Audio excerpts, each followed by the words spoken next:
Bonsoir à vous. Oui, bonsoir. C'est Mannequin Trottoir qui est là aujourd'hui pour vous parler. Donc, avant tout, il faudra que vous vous présentiez.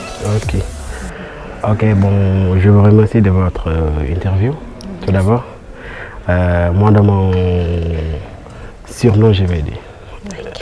De mon surnom, je vais dire. Hein, c'est Gas Fashion. Je suis le directeur de l'agence Fashion Model Agency. Bon, une agence de mannequins qui est basée au centre culturel Blaise Senghor. Bon, voilà, et le siège social, c'est à Dakar Liberté 6. D'accord. Ouais. D'accord. Alors, pouvez-vous nous parler un peu de votre parcours?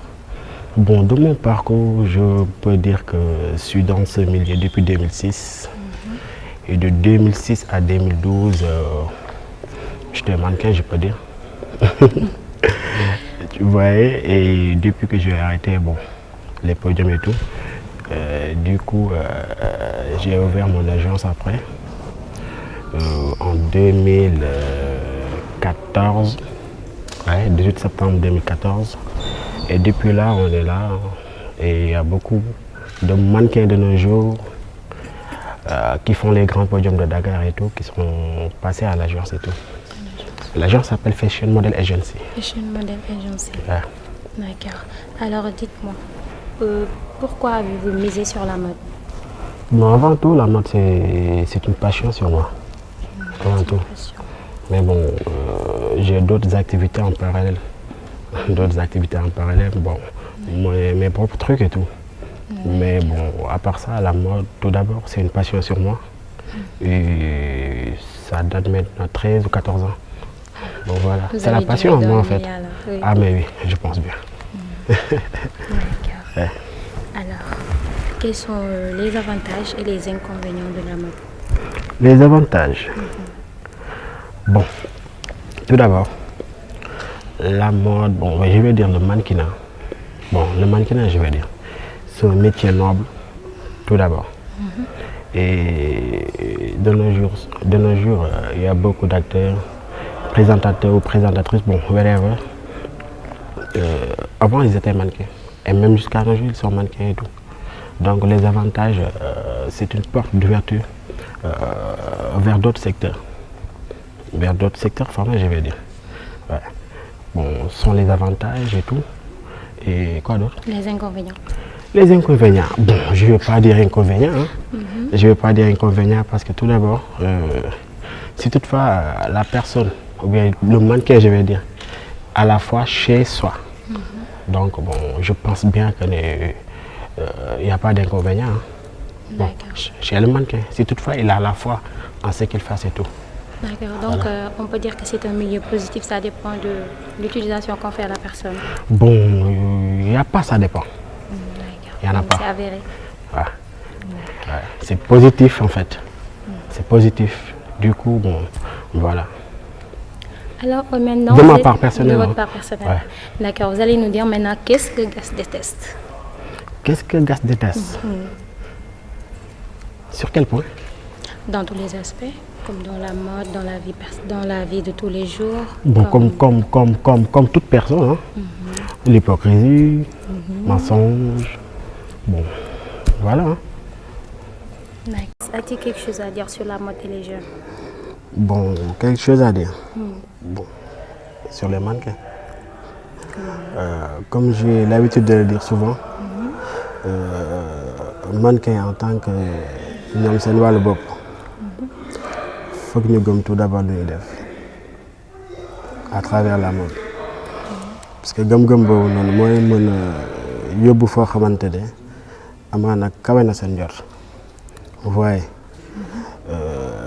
comme aussi j'ai l'habitude de le dire, bon, le mannequinat c'est un métier noble, c'est un métier très noble même, parce que tey muy président muy ministre muy whatever lu mu mënti doon yére boobu mu sol amaana défilé nañ ko si benn défilé tout d'abord ba moom loolu neex ko mu jot ko jënd que ça soit mu nekk Sénégal wala feneen ak feneen.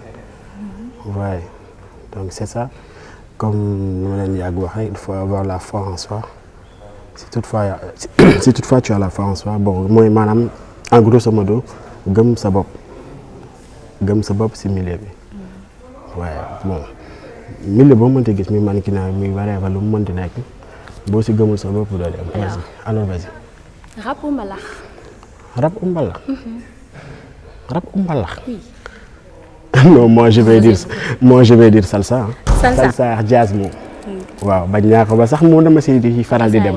ku tegoon salsa nga danse ko de. ma danse ko. waaw man nag sama fecc moom. yaakaar naa ne du ñëpp a ko war a gis. kon daal bëggoo cee may gars yi. waaw boobu nan ma ko lebal ba beneen rek. Ah d'accord. waaw. Alors vous êtes plutôt Europe ou Afrique? Ah mais c'est évident, Afrique là. Pourquoi Europe? Ah mais attends, nous sommes des Africains. Ville ou village? Ville ou village? Oui. Bon les deux. Les deux? waaw. déedéet da ngay tànn benn nag. ma tànn benn. waaw. la ma tax bëgg ma tànn benn. ah tànnal benn. mosoo xam ne gas kenn du koy imposer. ah mais tamit foog nga def choix. mais bon ville ou village bon c'est du pareil au même hein. Ah, c'est du pareil. C'est du pareil au même. Alors, Ouais. vous êtes plutôt comédie ou action? Comédie ou action man nag comédie bëgg naa ko lool. ah waaw. est-ce que dañu may tuuti? ñu may leen tuuti. waaw comédie ji tuuti rek. comédie tuuti. tuuti rek. non bëgg ko ak def ko bon ça fait deux nag. waaw mais quand même bëgg naa ko. Vous aimez la waaw. D'accord. Alors vous êtes Mafé ou Domada? Mafé ou Domada? waaw. Non, pas les deux. Ni l'un ni l'autre. Ni l'un ni Le mot l'autre. de la fin c'est quoi? Bon, mon mot de la fin, je vais dire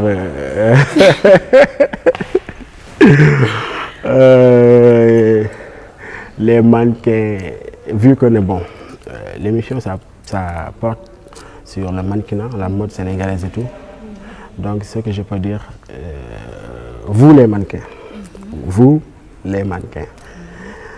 gëm leen seen bopp primo am une idée positive envers la mode.